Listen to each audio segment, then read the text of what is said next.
Good to go? Yes, sir. Okay, showtime. Welcome to the show, folks. I'm Brent Holland, and welcome to the Brent Holland Show. A brand new JFK documentary tonight. You don't want to miss this one. Jump in your most comfy chair, settle in and relax, get those feet up, kick back, get the coffee going, get the tea going, or a beverage of choice. This is your time. You deserve it. Take this time for yourself. Okay, the documentary is called The Searchers, a portrait of researchers of the assassination of John F. Kennedy.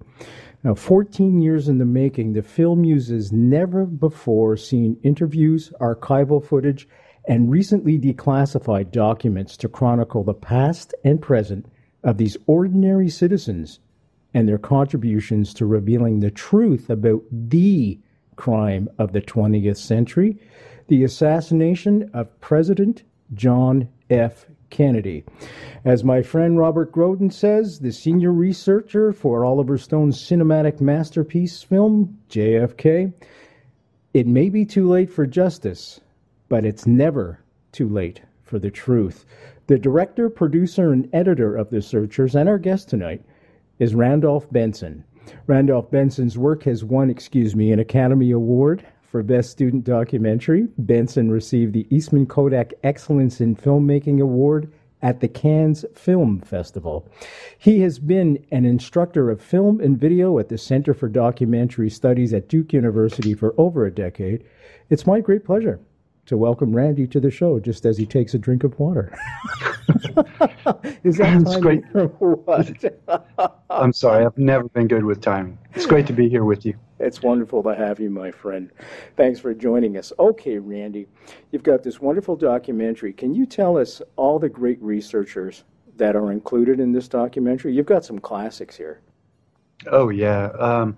Well, it starts with John Judge, but I have live interviews with some original researchers, Mark Lane, Josiah Thompson.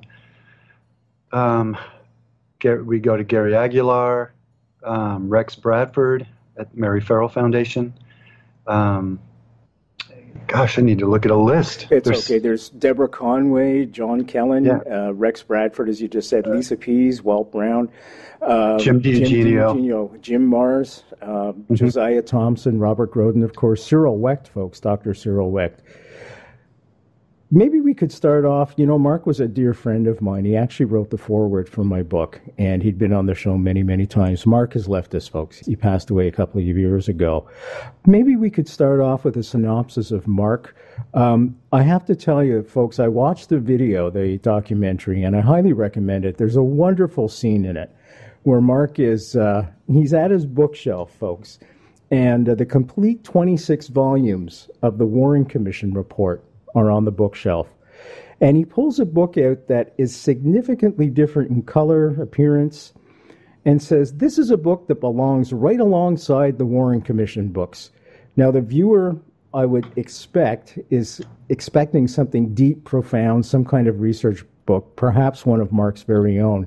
Then Mark simply says the title of the book is The Complete Fairy Tales of the Brothers Grimm. Now, that's Mark Lane. That was a fabulous piece of footage, by the way. Can you give a little bit more of the background about Mark and how you came to include him in your film?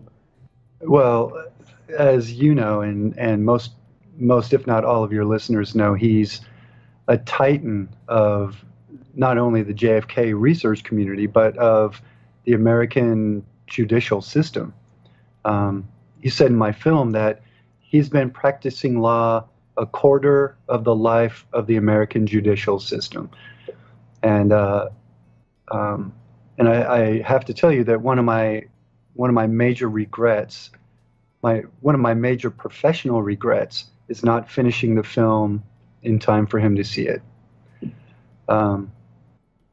He was giving, he was kind, and he was supremely funny. Sharp wit.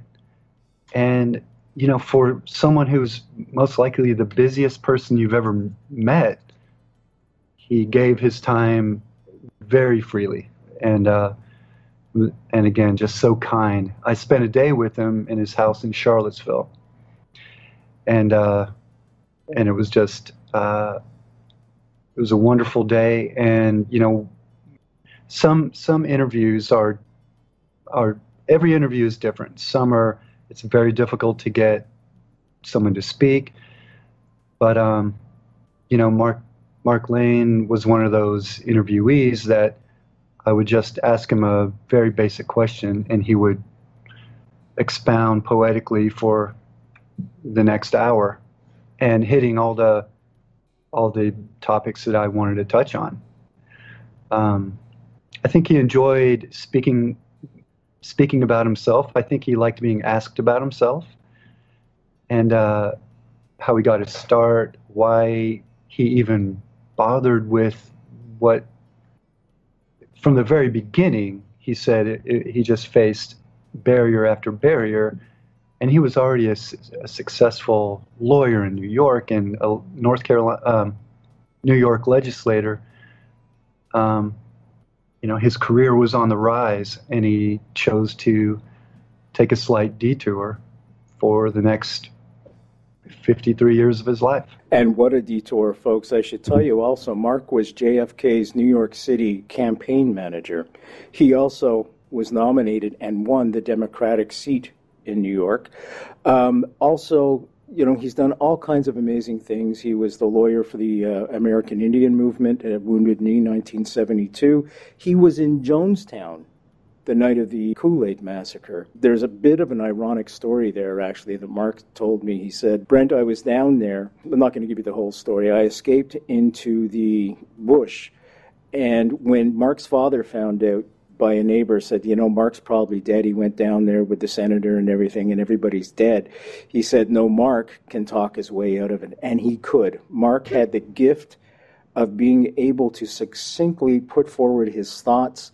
It just flowed, and you've captured that in this wonderful, wonderful thing. Thank you.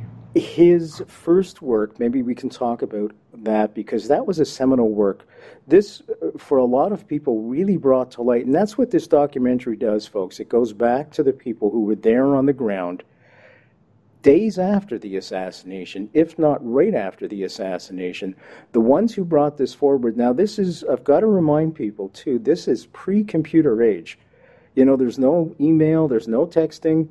Anything that's going to be communicated, you've got to find a pay telephone. I hope we're not that far along that people don't know what I'm talking about when I say a pay telephone.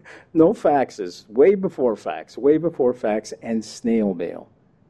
So think of that. You've got an idea, you want to share it with people, you have to mail it to them. It's going to take a week to get to the other side or more of the country. Rush to Judgment, seminal work, book and video. Did he talk about that? Did you? Oh, absolutely. And in fact, we started with the tipping point for him was days after the assassination, as more and more facts were coming to light, or press was. The mainstream media in the United States was really turning with the government's version that this lone nut communist sympathizer killed President Kennedy.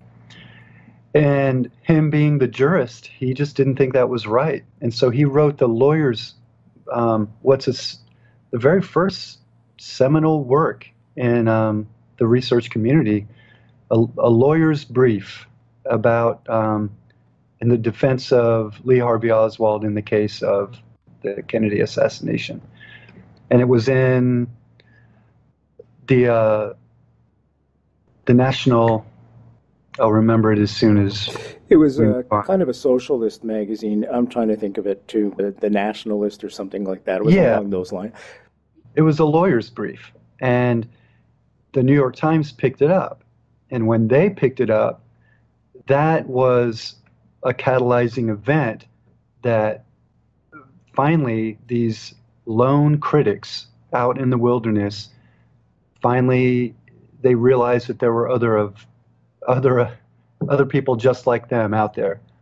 So that's how Ray Marcus and Mark Lane got together, and Shirley Martin in Oklahoma, and Penn Jones in Midlothian, and Weisberg and all the first-generation researchers, they really found out about each other, like you said, with snail mail and reading newspapers, devouring newspapers from all over the country.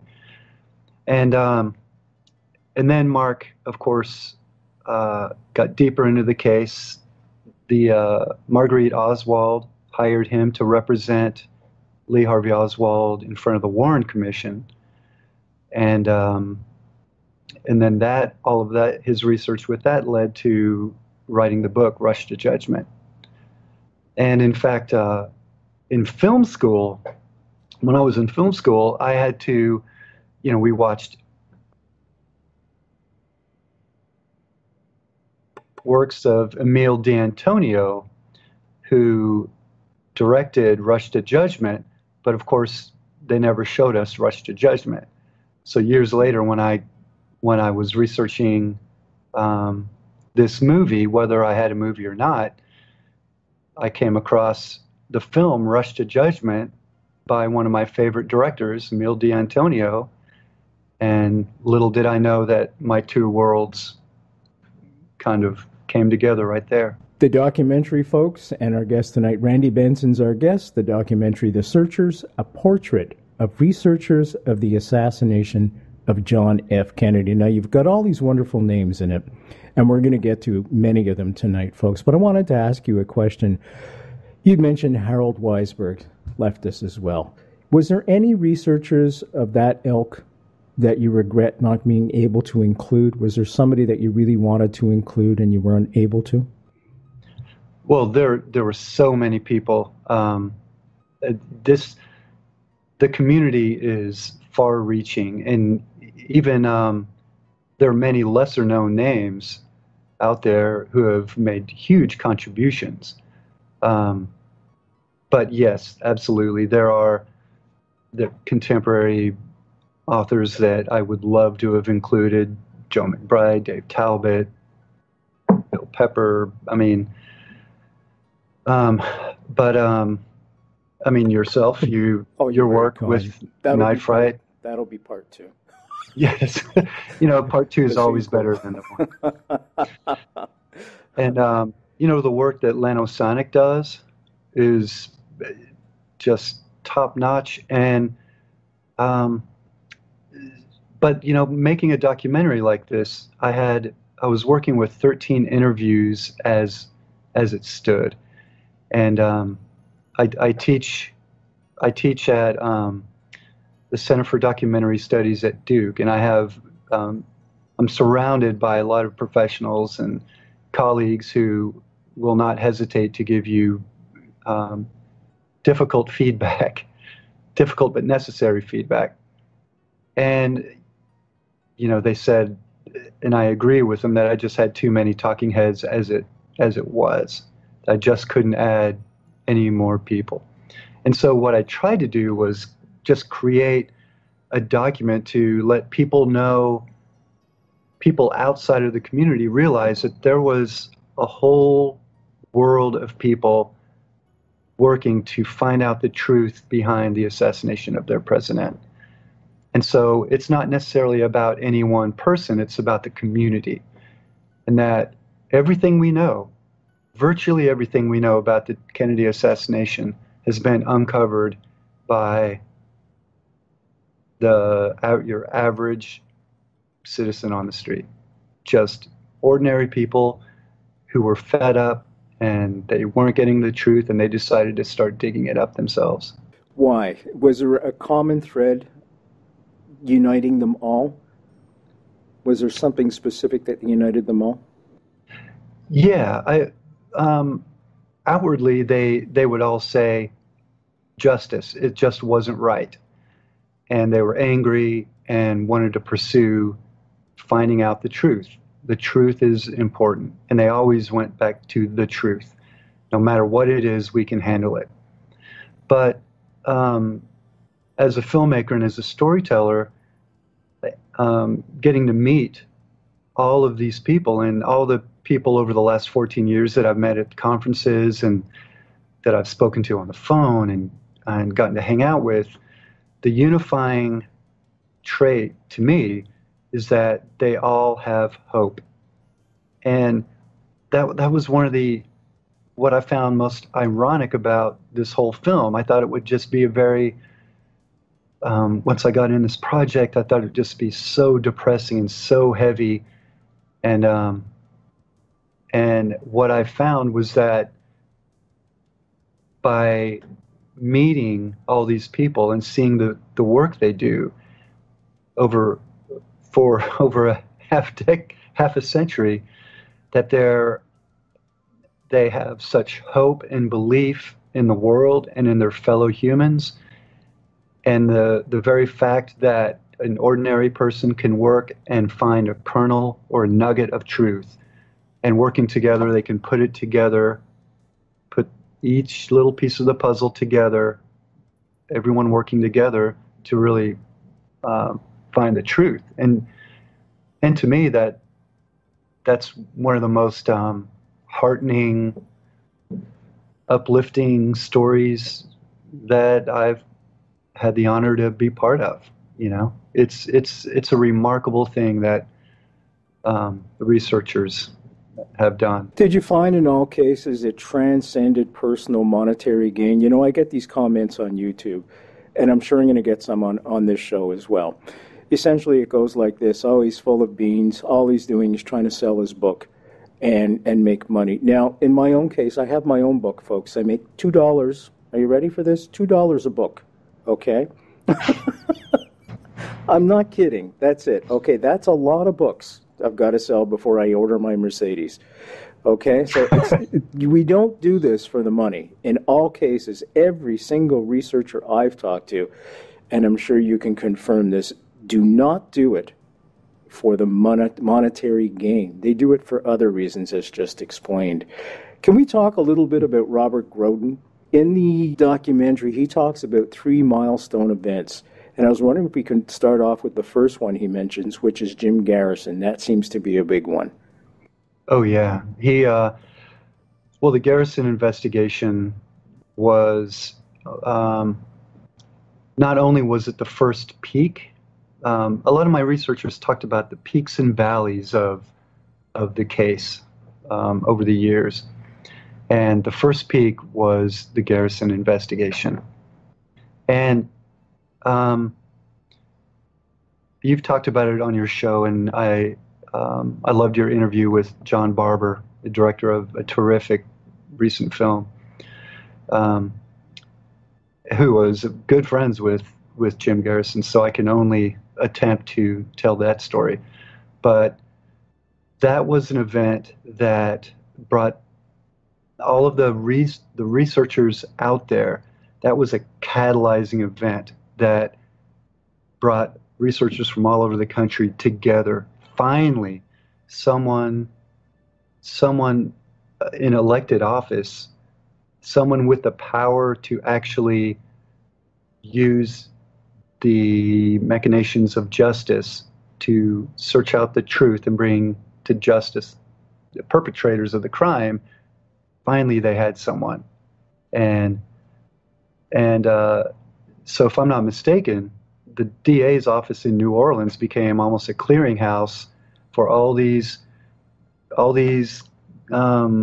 clippings from all over the country would flood in, and people would send dimes, dollar bills, 5s and 10s to help and offer their assistance. If you need anything in San Francisco, I can run down the street and get it, or Oklahoma or New York City. And not only in the case was the Garrison investigation critical, but it also helped bring together the community again. So I guess, and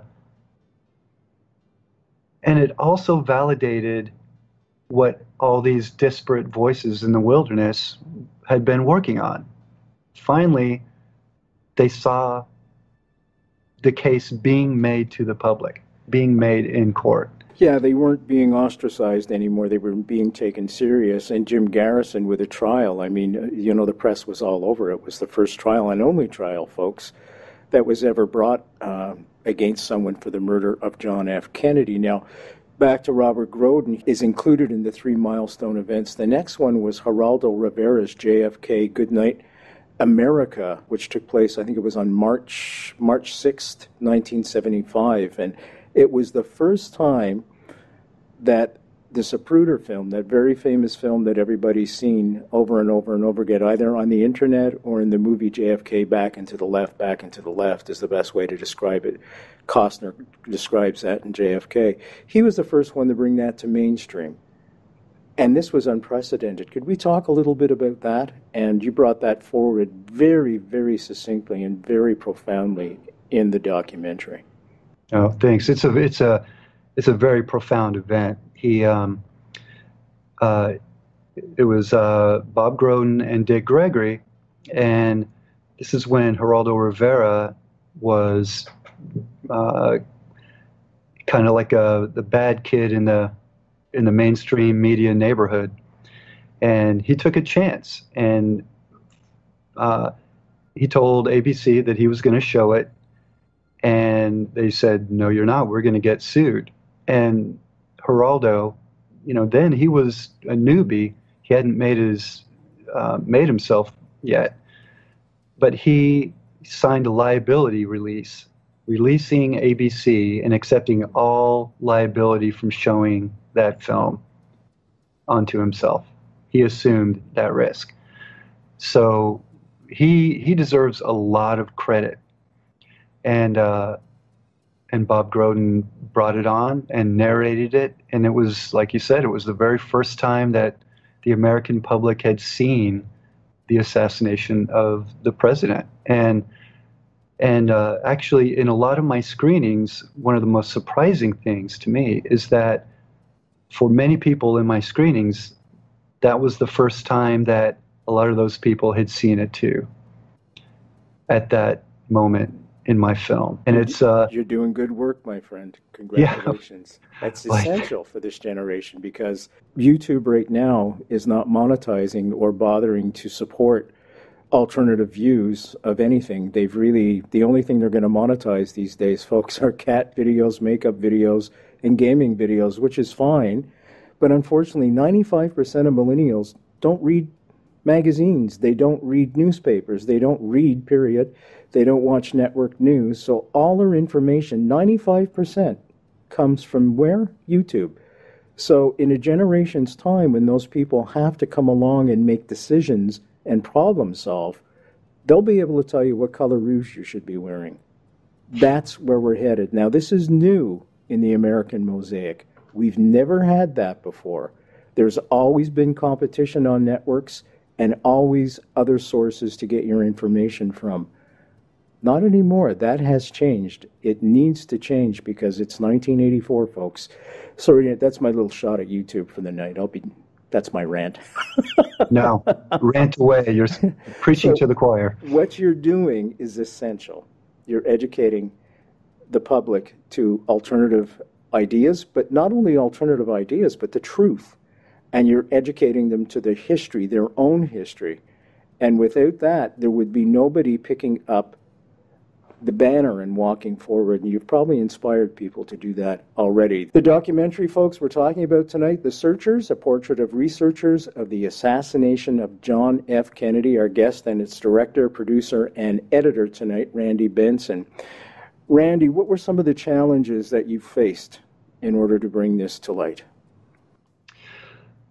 Well, a lot of challenges, and what you said earlier about the financial issues of undertaking a project in this realm. It was surprising to me early on.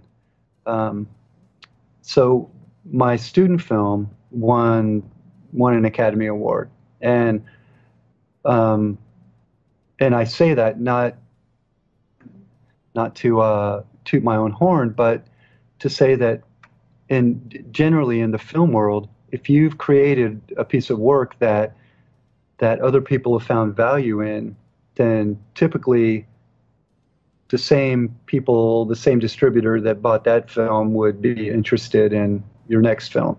And the film I made got distribution, and it was in film festivals and a distribution all over the world, and it's a wonderful way to start out. But my next film was this little film I was thinking about making about these people who study the JFK assassination. And when I would have that conversation with distributors or broadcasters, it was just blank stare. And they would say, what is this about, conspiracy theorists? Or is it about a new theory? I'd say, no, it's a portrait of people who are doing this work, uncovering all the documents. It's just a portrait of the people. And I am thoroughly convinced that those meetings would have lasted quite a bit longer had I said, yeah, it's about conspiracy nuts. If I had said those words, I'm pretty convinced I would have gotten at least a much longer meeting. But when I didn't say that, it was a eye-opening experience early on. So that's one reason it took so long to make. Let's continue in that line of thought, because there are some documentaries that come out off the sausage mill, as I call them, and they're biased, like anything, against any type of conspiracy that took place. In other words, they always prop up the idea that Oswald acted alone and there was no conspiracy. And one of them that comes to mind was JFK Beyond the Magic Bullet. Now, this is a documentary, folks, that was produced by the Discovery Channel. Talk about dishonest. They set up a simulation of the magic bullet. And the narrator, this is what I want to show you, how difficult it is to get our side of the story out into truth. The narrator says, the bullet comes into JFK's back. It exits his neck. This is after they've done a trial shooting. It's very clear on the video that the bullet comes out JFK's chest because the angle that the bullet shot from, which matches identically to what the Warren Commission claims, it's impossible for it to come out JFK's neck. It can't happen. But they say, oh, it comes out his neck, even though we can very clearly see it coming out of his chest. This is just complete disinformation. There's another one that was just on the History Channel. I understand it was pulled. But the main guy in it is a guy by the name of Bob Baer, and he's ex-CIA. And this is what the CIA does, folks. They take facts and they spin them so that you don't know which way is up. And they spin them always to make themselves look good. Now, in this video, I'll just tell you really quickly, Bob Baer is not honest. He says that Castro had something to do with the assassination. Castro did not have anything to do with the assassination. Listen, I interviewed Ted Sorensen. If anybody's going to know what happened, it's going to be Ted. And Ted told me what happened. So, there you go. You have to get my book so I can make my $2. Yes, I do. So essentially what Bob Baer says in this history documentary is that Castro was listening to the radio, listening through covert operations with antennas and everything to the police radios coming out of Dallas. All Castro had to do during the assassination was listen to the news coming out of Miami. He was that close. I mean, this is just utter sheer nonsense. And never mind the fact that he was with French journalist Jean Daniel. Sorensen told me Kennedy was trying to make some kind of an arrangement with Castro through back channels. All he wanted Castro to do was break away from the Soviet Union, Sorensen told me, and maybe become some kind of Tito. That was the leader of Yugoslavia in those days, which was a communist socialist government. But they were not under the umbrella or the yoke of the Soviet Union. So what I'm trying to say here, folks, very quickly, is that be careful when you see stuff on mainstream about JFK. Question everything, because I haven't seen one honest video yet, except the ones that I feature on this show. And once again, Randy Benson is our guest tonight, folks. The name of his documentary, The Searchers, a portrait of researchers of the assassination of John F. Kennedy. And you can get that by just going to our website, clicking on the link there. It'll take you right to a spot where you can order it from the comfort of your own home. Okay.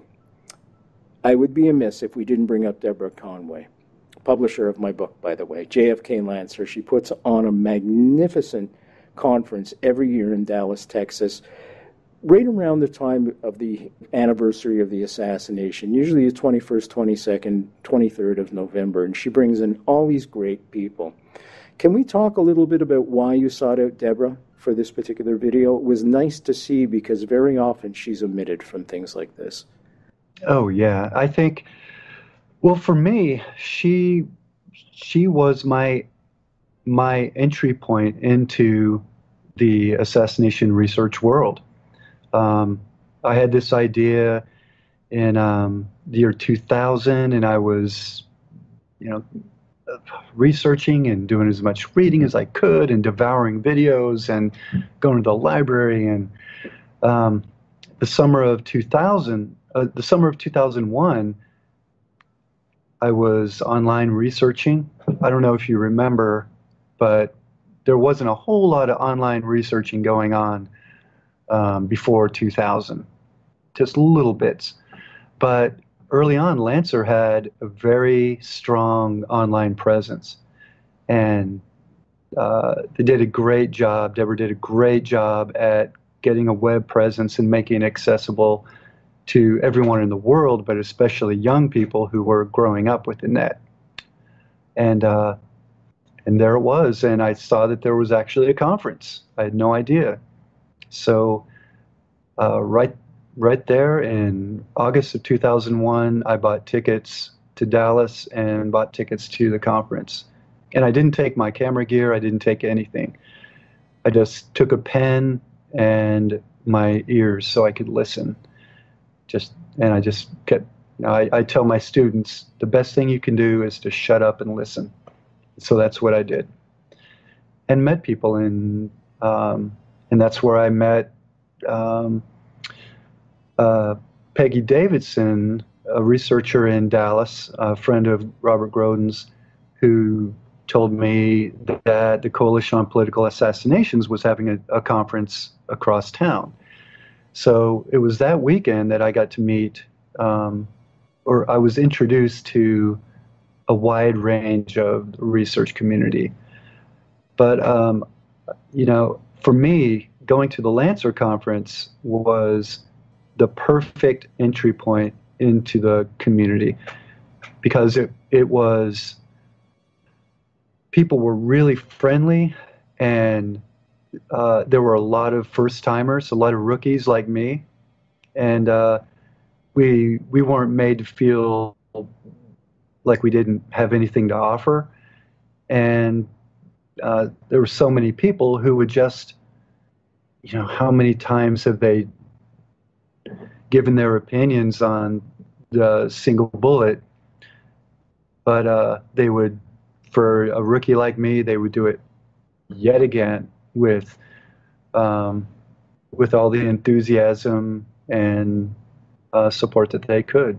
So it was a wonderful way to get in, the first stepping point.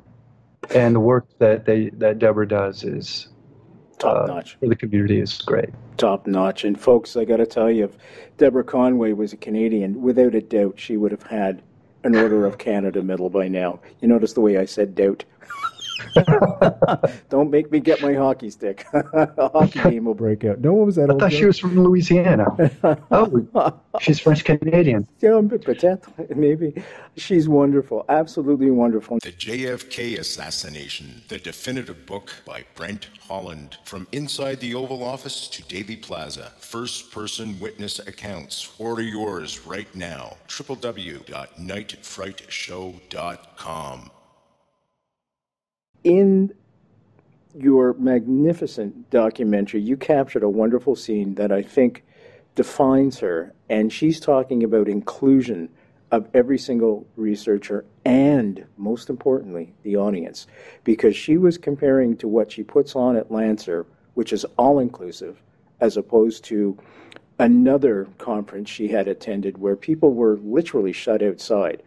And She says something to the effect that it's about the audience as well. You have to make them welcome. And she gives a voice to the researchers without question. And that, you've captured that. You've got it right there. So this is why the video is important, folks, because it goes into the history, the people who have made the differences and brought forth the history of the JFK assassination, but also his policies as well. And, JFK was a global figure. Absolutely, he was the president of the United States. But, man, I tell you, there was a lot of tears shed in Canada when he passed away. I don't know how many streets are named across Canada, Kennedy Road, or we even have President Kennedy schools. That's how influential he was. Yeah, it's amazing. And I mean, you can go right around the world and find that as well. So Deborah brings all these people together every year and gives them an equal footing, and she never judges. And that's Deborah Conway. Wonderful, wonderful woman. Randy, on your website, you talk about the 2017 JFK files that are about to be released, maybe. And I qualify that with a maybe because we don't know yet. It's up to Donald Trump. October 26th, they're supposed to be released, 2017. Can we talk a little bit about that and why you put that information on your website? Because this is even more information that the public needs to know. Oh, absolutely. Well, a lot of my film is about the fruits of the labors of the community, and that primarily is release of the documents.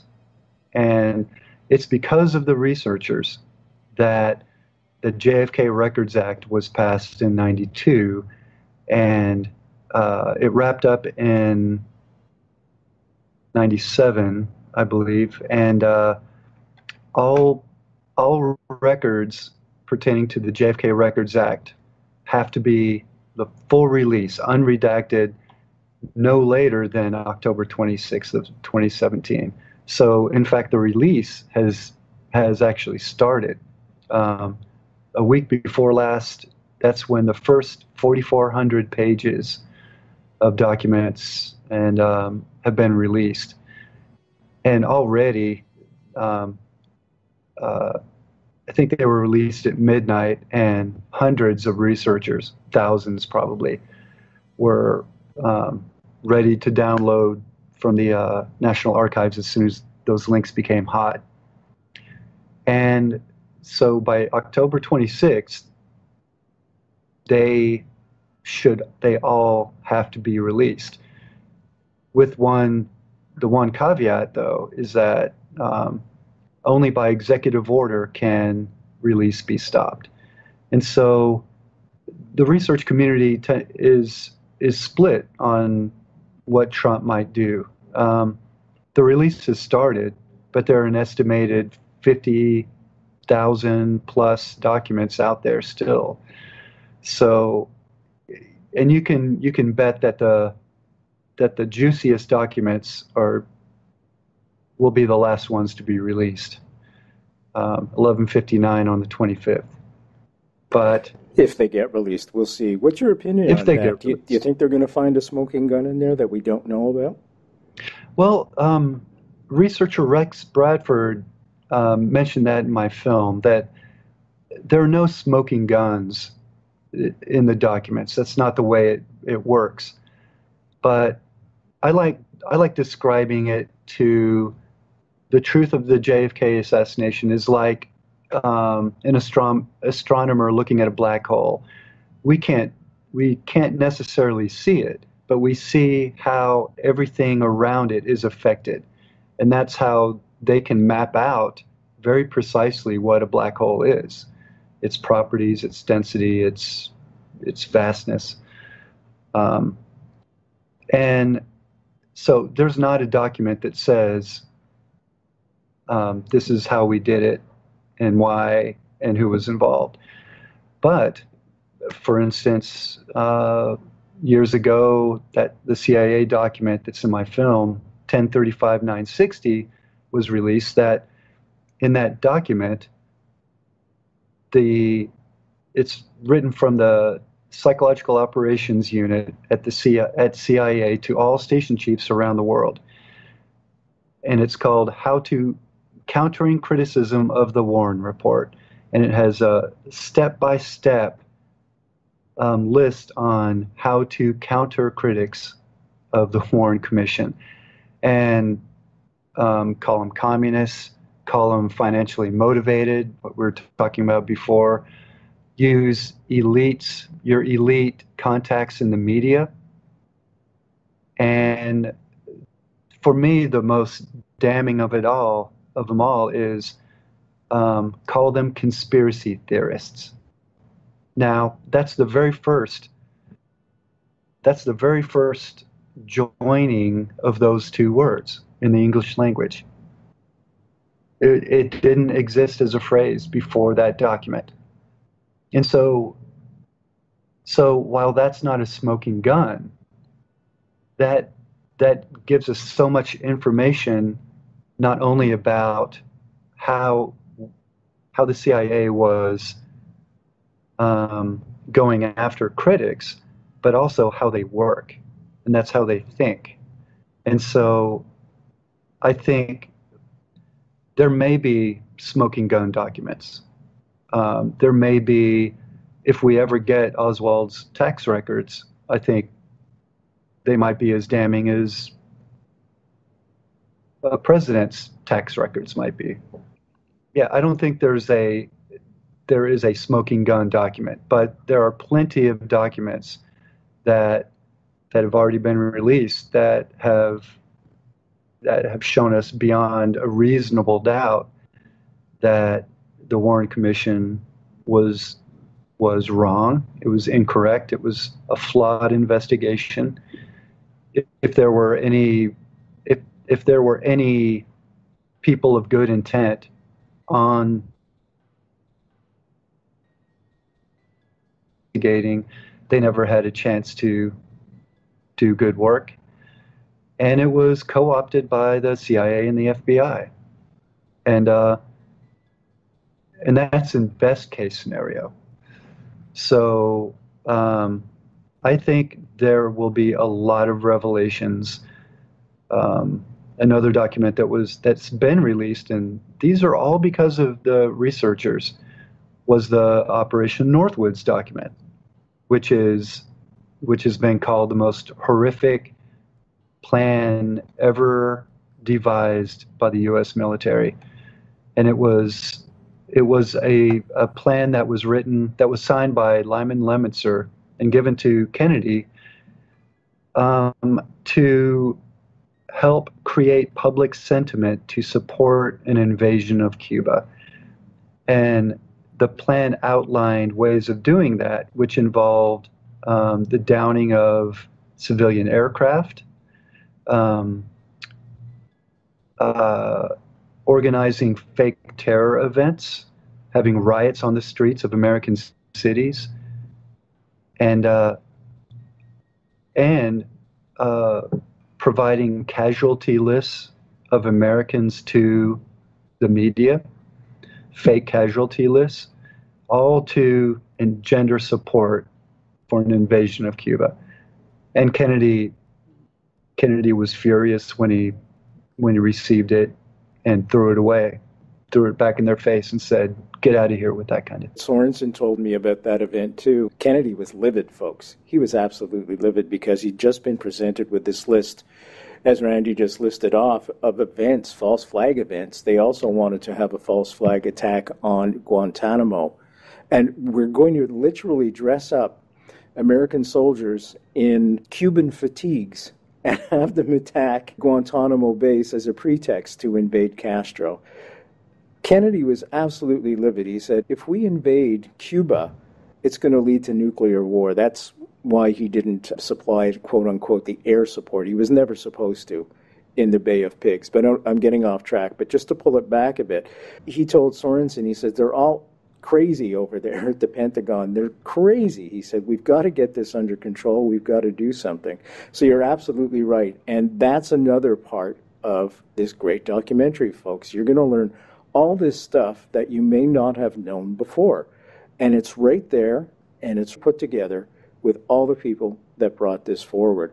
Okay, now, a documentary, a film, it's a complex piece to put together by yourself. So you need a team. Film is all about creating a team, folks. I can tell you that because I compose music for television and film with Anthony D.P. Mann from Bleak December Productions. We just finished a couple of projects, one with Sherlock Holmes with Sir Derek Jacobi, and you'll be able to see him in his new movie coming up, Murder on the Orient Express. And the other one was a version of Dracula with the first black actor to play Dracula, Tony Todd, the Candyman himself. And his voice, folks, I turned the lights on in the studio when I was composing, and I kept looking behind me just to make sure Tony Todd wasn't standing there. So all that to say is, I know how complex it is. Can we talk about a few of the people that were involved and helped you out? Oh, yeah, absolutely. Well, early on when I realized that getting funding for this was going to be difficult, so it's primarily self-funded. I had a fiscal sponsorship through the Southern Documentary Fund here in the States, and so I was able to get donations that were tax deductible, which was great, which was a big help, and I got a lot of support from organizations who knew me as a filmmaker and as a teacher of film. But if it wasn't for the skill of my cinematographer Lance Barbour coming aboard, and I would pay expenses, but I couldn't pay. He was a working cinematographer in DC at the time. I couldn't afford those rates, but he shot we were in film school together. He shot my student film, and I shot his film, and so together we went out to attack another subject. But he refused. He wouldn't take money for it because he believed in the project, and that's with a film like this, especially something that takes so much time.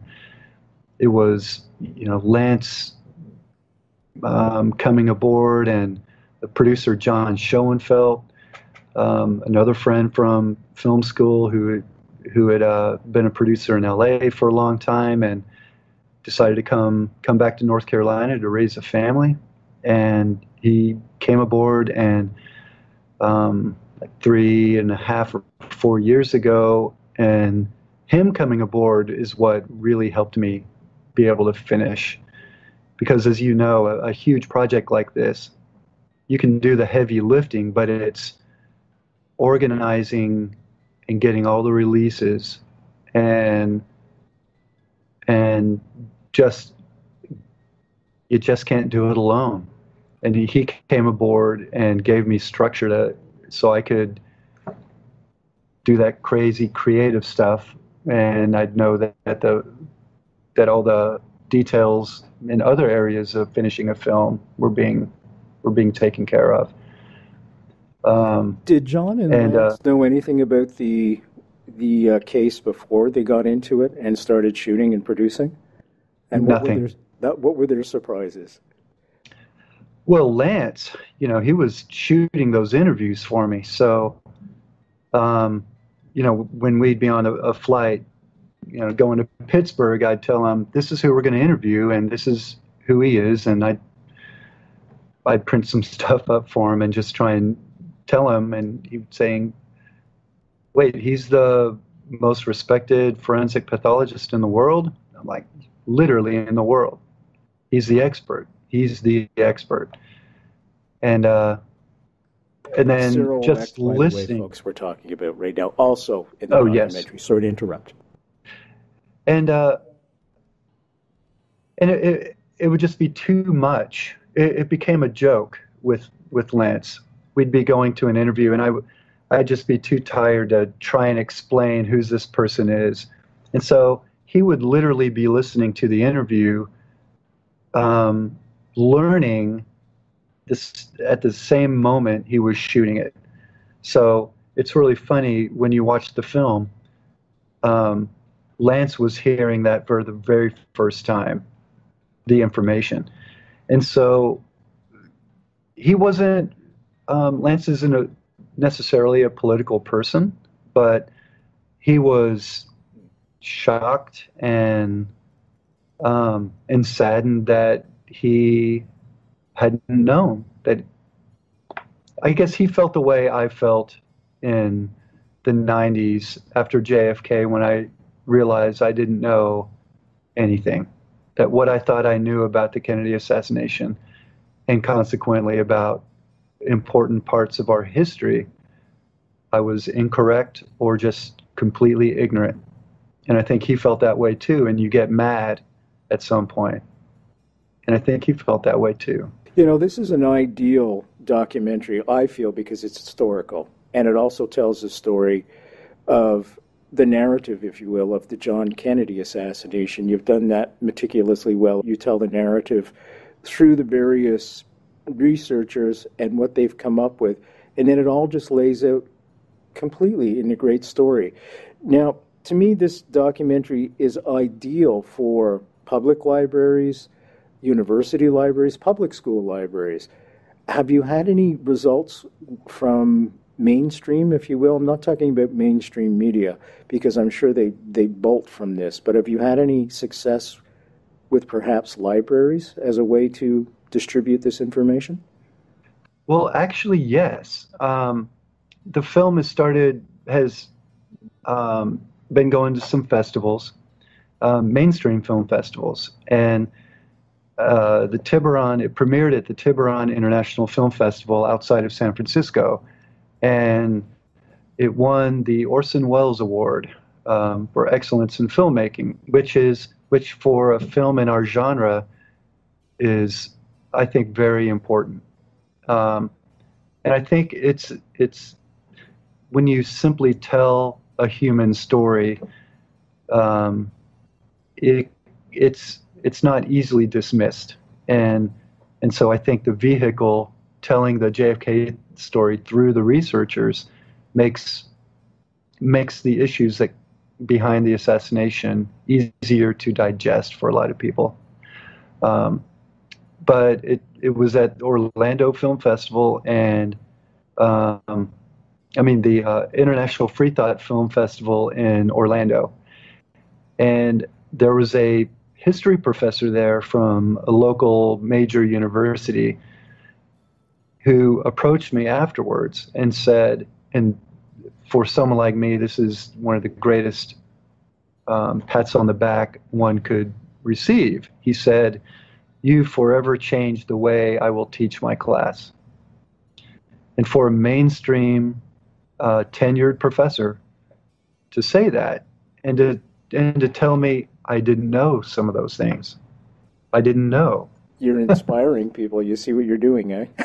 Yeah. You've created people asking questions, which is perfect, because that's what you want. You want art to stimulate. You want art to make you look at things differently, think differently, come up with new ideas, because it's only by new ideas, folks, that we're going to move society forward, not from makeup videos. You see how I arc back to that? Yeah. It's true. I'm just curious how you're going to get the cat videos back. I'll do that off air. Would you do it again? 14 years of your life. Would you do it again? Well, I plan on continuing. So, like so many other people, all these other researchers, it's funny. After 14 years, I've looked back over what's happened to me during those years, and I fell in love and got married, and we bought a house and dogs and had 2 kids, and my mom died and buried her, and my dad died and I buried him, and we had health issues, and everyone's healthy and happy, but life continues. Continued, and I will There's the music. I'm going to have to go. I'm so sorry. I can't believe an hour's gone already. Randy Benson's been our guest tonight, folks. The documentary, easy way to get it as always, just go to our website, You'll see the cover right there. Just click on it. It'll take you right to a place where you can order it from the comfort of your own home. The name of the documentary, The Searchers, a portrait of researchers of the assassination of John F. Kennedy. I'm Brent Holland. Thank you all for joining us. See you next time.